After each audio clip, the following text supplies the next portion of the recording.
السلام عليكم ورحمة الله وبركاته.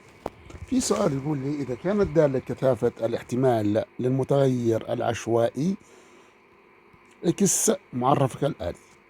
أول بيقول لي دالة كثافة، هو سؤال متوارد في الامتحانات. أول ما يقول لي دالة كثافة في هذه الحالة نعتبره متغير عشوائي متصل.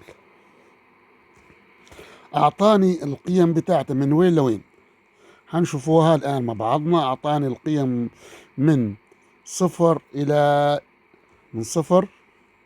2. طبعا هذا سؤال وارد في الامتحانات، سؤال وارد في الامتحانات من 0 إلى 2.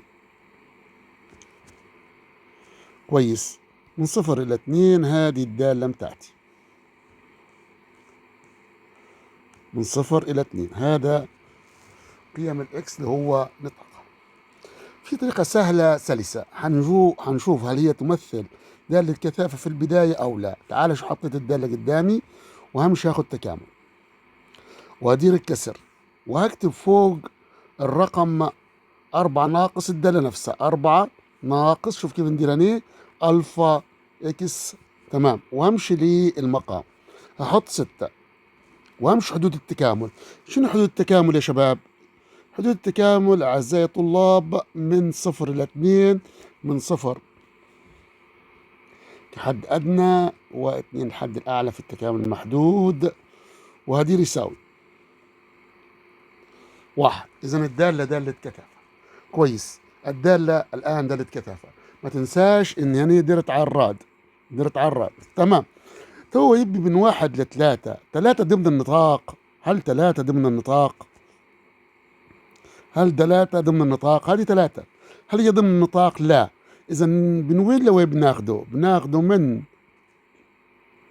هناخده من 1 إلى 2. وهشوفها كم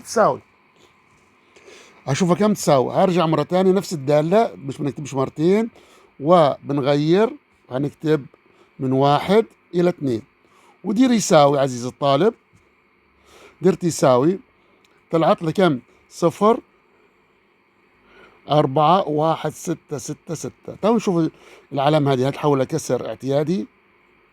طلعت لك كسر اعتيادي على صورة بسط مقام 5 على 12. هذا سؤال ديما يتوارد. طيب أستاذ الشكل شو يمثل لي شبه منحرف. طبعا شبه منحرف لما نرسمه في الامتحان ونبقى نطلع المساحات ممكن هياخذ وقت أكبر. معناها بهذه الكيفية اختصرت الوقت وحلتها بسلاسة. طبعا أنت هتستغرق أقل من دقيقة في إيجاد الحل، لكن احنا شرحناه في أكثر من دقيقة، ممكن 2 دقائق أو 3 دقائق، لأن شرح كان مفصل للسؤال. ووفقكم الله أعزائي الطلاب.